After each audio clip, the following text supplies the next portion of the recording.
નમસ્કાર મિત્રો, હું રાજેશ ભાસ્કર આપ સૌનું યુટ્યુબમાં આપણી આ ચેનલ પર સ્વાગત કરું છું.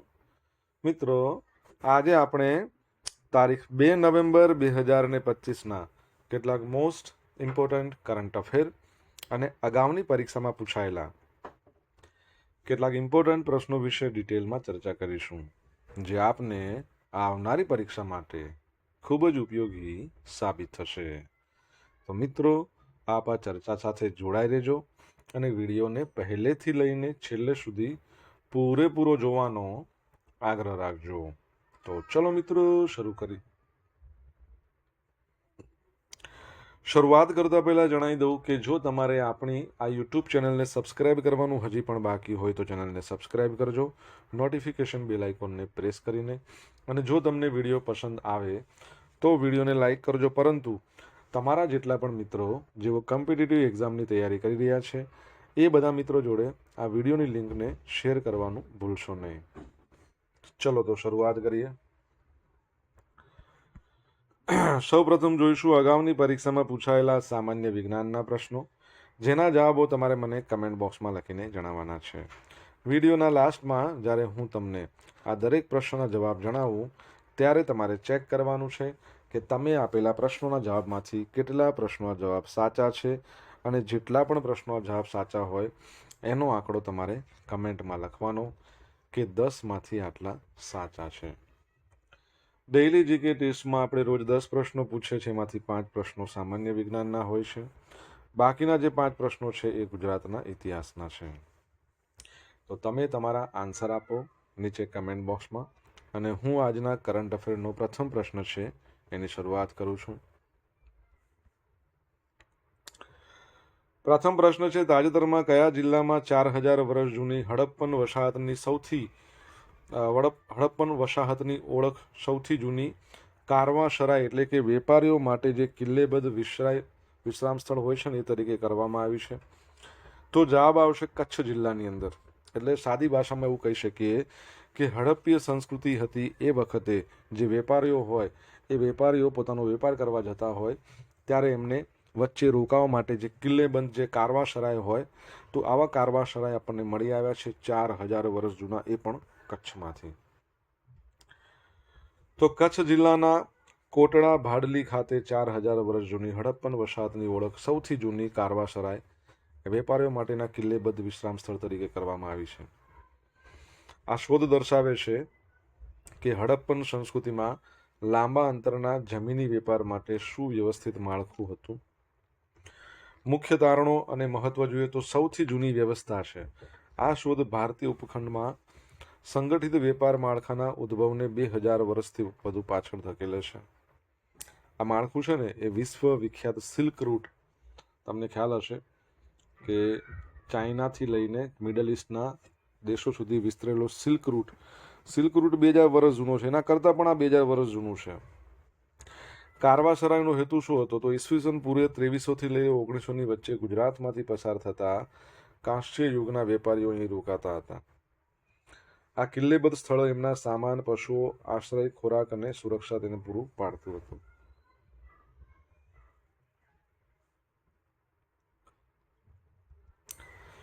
તકનીકી અભ્યાસ Deccan college symbiosis school four liberal arts and archaeological survey of India એના ગ્રાઉન્ડ પેનેટ્રેટિંગ રડાર અને આઇસોટોપિક વિશ્લેષણ જેવી અદ્યતન તકનીકોનો ઉપયોગ કરીને આ સ્થળનું પુનર્અર્થઘટન કરવામાં આવ્યું છે. આર્કિયોલોજીકલ સર્વે ઓફ ઇન્ડિયા 1861માં સ્થાપના તમારે જણાવવાનું છે. એના અધ્યક્ષનું નામ શું છે? વેપાર નેટવર્કની વાત કરીએ તો આ અભ્યાસ સૂચવે છે કે હડપ્પન વેપાર છે ધોળાવીરા, લોથલ, શિકારપુર આવા મોટા શહેરી કેન્દ્રો વચ્ચે વ્યૂહાત્મક રીતે સ્થિત આવા નાના કિલ્લેબદ્ધ આઉટપોસ્ટના નેટવર્ક પર આધારિત હતો. અવશેષો જોઈએ. અહીં કેન્દ્રીય બહુરૂમવાળી ઇમારત, કિલ્લેબંધ દિવાલો, પશુઓ તથા સામાન રાખવા માટેની ખુલ્લી જગ્યાઓ મળી આવી છે, જે કારવાસરાયની રચના સાથે સુસંગત છે. નિકાસના પુરાવાની વાત કરીએ તો સ્થળ પરથી રાજસ્થાનના ખેતરી પ્રદેશના તાંબાના ઓજારો, હરિયાણાના સ્ટીટારાઇટ મણકા, દરિયા કિનારાના શંખ એ બધું મળી આવ્યું છે.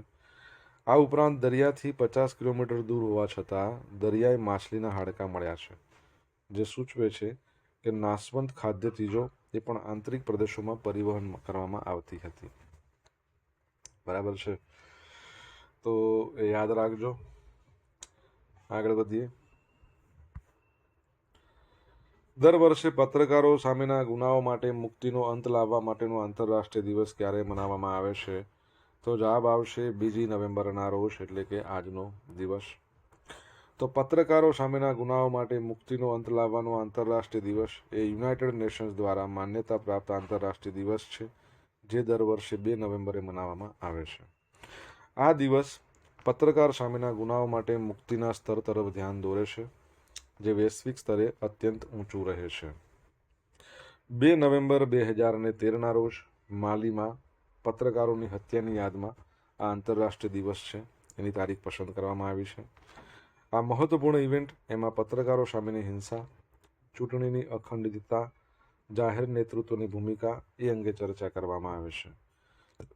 આ દિવસ OAS સ્પેશિયલ રિપોર્ટરશિપની સ્થાપના એની 25મી વર્ષગાંઠ અને યુનાઇટેડ નેશન્સ સ્પેશિયલ પ્રોસિજરની 30મી વર્ષગાંઠ છે, એની યાદમાં પણ ઉજવવામાં આવે છે.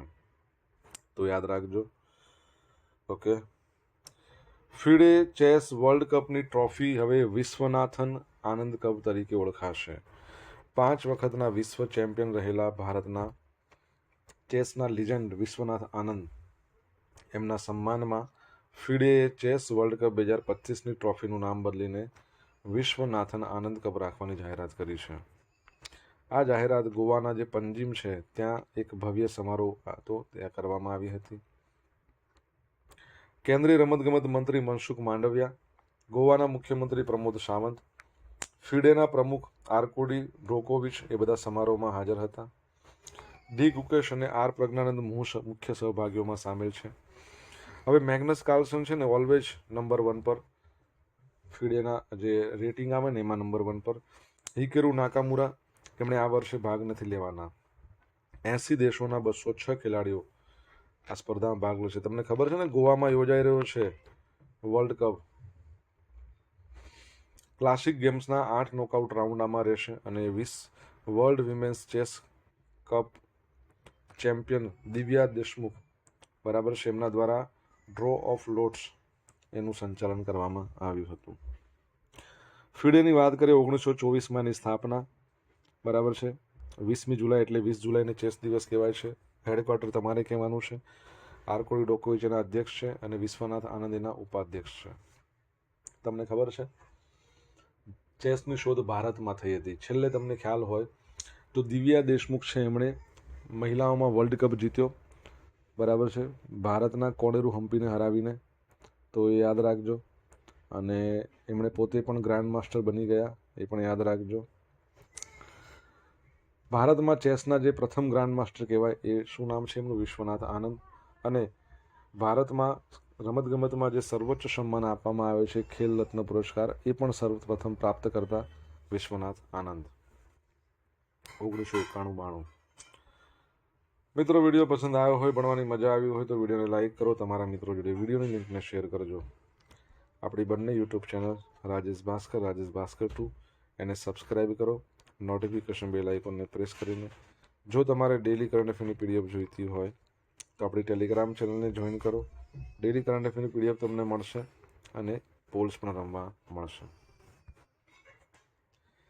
કેન્દ્રીય આરોગ્ય મંત્રાલયે રાષ્ટ્રવ્યાપી સ્વસ્થ નારી સશક્ત પરિવાર અભિયાન, આ અભિયાન હેઠળ કેટલા ગિનીઝ વર્લ્ડ રેકોર્ડ ટાઇટલ મેળવ્યા છે? તો 3 મળ્યા છે. કેટલા? 3. તો કેન્દ્રીય આરોગ્ય મંત્રાલય, તમને ખબર છે આરોગ્ય મંત્રી JP નડ્ડા છે. તો દેશવ્યાપી સ્વસ્થ નારી સશક્ત પરિવાર અભિયાન હેઠળ 3 ગિનીઝ વર્લ્ડ રેકોર્ડના ટાઇટલ મેળવીને નિવારક, ડિજિટલ અને મહિલા કેન્દ્રિત આરોગ્ય સંભાળ ક્ષેત્રે ભારતનું નેતૃત્વ સ્થાપિત કર્યું છે. મુખ્ય ગિનીઝ વર્લ્ડ રેકોર્ડ આ સિદ્ધિઓ દેશભરમાં નિવારક સ્વાસ્થ્ય એ પ્રત્યેની જાગૃતિ અને સમુદાયની ભાગીદારી દર્શાવે છે. 1 મહિનામાં હેલ્થ કેર પ્લેટફોર્મ માટે નોંધણી કરનાર સૌથી વધારે લોકો, 3.21 કરોડથી વધારે. બીજું, 1 અઠવાડિયામાં સ્તન કેન્સર સ્ક્રીનિંગ માટે ઓનલાઈન સાઇનઅપ કરનાર સૌથી વધારે લોકો, 9.94 લાખથી વધારે. ત્રીજું, એક અઠવાડિયામાં વાઇટલ સાઇન સ્ક્રીનિંગ માટે ઓનલાઈન સાઇન અપ કરનાર સૌથી વધુ લોકો રાજ્ય સ્તરે 1.25 લાખથી વધારે. મને કહો, વિશ્વ સ્વાસ્થ્ય દિવસ આપણે ક્યારે મનાવીએ છીએ? અભિયાનની વાત કરીએ તો આપણા વડાપ્રધાન નરેન્દ્ર મોદી દ્વારા 17 સપ્ટેમ્બરથી 2 ઓક્ટોબર દરમિયાન પોષણ માસ સાથે સંકલન કરીને કરવામાં આવી હતી. મુખ્ય ધ્યાન તો મહિલાઓ, કિશોરીઓ અને બાળકોના આરોગ્ય અને પોષણમાં સુધારો કરવો, રોગોની વહેલી તપાસ અને જરૂરી આરોગ્ય સેવાઓની પહોંચ સુનિશ્ચિત કરવી.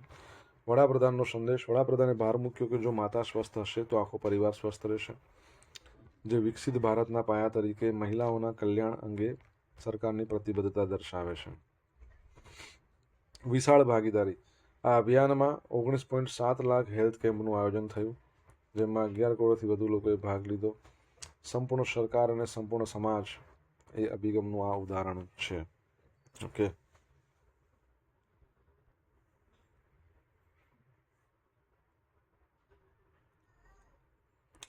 સખારોવ પુરસ્કાર 2025 કોને એનાયત કરવામાં આવ્યો છે? તો જવાબ આવશે આંદ્રેશ પોસ્કોબુટ અને મઝિયા અમાગલોબેલી, બંનેને 2025ની વાત છે. તો યુરોપિયન યુનિયનનો સર્વોચ્ચ માનવ અધિકાર પુરસ્કાર ગણાતો Sakharov prize for freedom of thought એ 2025 માટે બેલારુસ અને જોર્જિયાના 2 પત્રકારોને સંયુક્ત રીતે આપવામાં આવ્યો છે. બેલારુસના આંદ્રેશ પોઝગોબુટ અને જોર્જિયાની મજિયા અમાગાબેલી. આંદ્રેશ પોઝગોબુટની વાત કરીએ તો પ્રખ્યાત પત્રકાર, જેમણે અગ્રણી પોલિશ અખબાર, શું નામ છે, ગઝેટા વાયબોરઝાયના માટે સતત રિપોર્ટિંગ કર્યું હતું. લોકશાહી ચળવળો તથા પ્રેસની સ્વતંત્રતાને સમર્થન આપ્યું. ખોટા આરોપોમાં 8 વર્ષની જેલની સજા ભોગવી રહ્યા છે.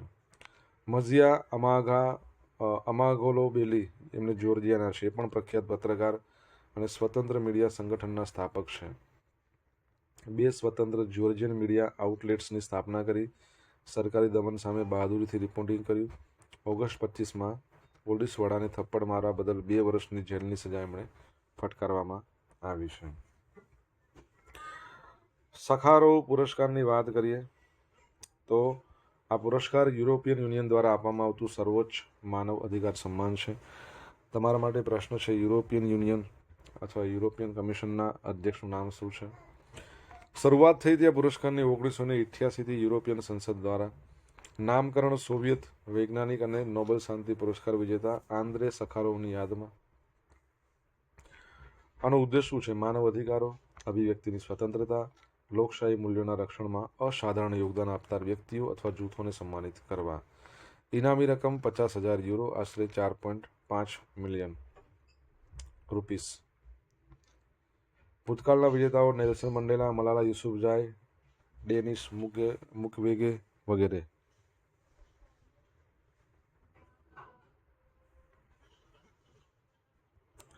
ભારતીય નૌકાદળનું સ્વદેશી સર્વે વ્હીકલ ઇક્ષક. તો ભારતીય નૌકાદળનું નૌસેનાનું સ્વદેશી રીતે નિર્મિત વ્હીકલ ઇક્ષક છે 6 નવેમ્બરે નેવલ બેઝ કોચી છે ને ત્યાં કમિશન થવા જઈ રહ્યું છે. નિર્માતા કોણ છે? Gardens reach ship builders and engineers limited, Kolkata. Ikshak જહાજમાં 80%થી વધુ સ્વદેશી સામગ્રીનો ઉપયોગ થયો છે. અને પ્રાથમિક ભૂમિકા શું છે? હાઇડ્રોગ્રાફિક સર્વે, એના ઉપરાંત કટોકટી દરમિયાન માનવતાવાદી સહાય, આપત્તિ રાહત, પ્લેટફોર્મ, હોસ્પિટલ શિપ આવી તરીકે પણ કામ કરશે, સેવા આપશે. જહાજનો વર્ગ તે આ પ્રકારના સર્વે વ્હીકલ લાર્જ શ્રેણીનું બીજું જહાજ છે. લાર્જ શ્રેણીમાં આવશે, મોટું જહાજ છે. સમાવેશકતા. ઇક્ષક એ પહેલું એસવીએલ જહાજ છે જેમાં મહિલાઓ માટે સમર્પિત રહેવાની જ વ્યવસ્થા છે. ઇક્ષકનો મતલબ માર્ગદર્શક, ગાઈડ, જે તેના મિશનનું પ્રતીક છે. અજાણ્યા વિસ્તારોનો ચાર્ટ બનાવો, દરિયાઈ મુસાફરો માટે સુરક્ષિત માર્ગ સુનિશ્ચિત કરવો, ભારતની દરિયાઈ શક્તિને મજબૂત કરવી, આ બધું એનું કામ એવું કહી શકાય. તમને ખબર હોય તો ઇન્ડિયન કોસ્ટગાર્ડના 2 જહાજો ગોવા શિપયાર્ડ ખાતે કમિશન થયા હતા. તમને નામ ખબર હોય તો તમારે જણાવવાનું છે. આપણે ભણ્યા હતા. કમેન્ટ બોક્સમાં લખીને જણાવો.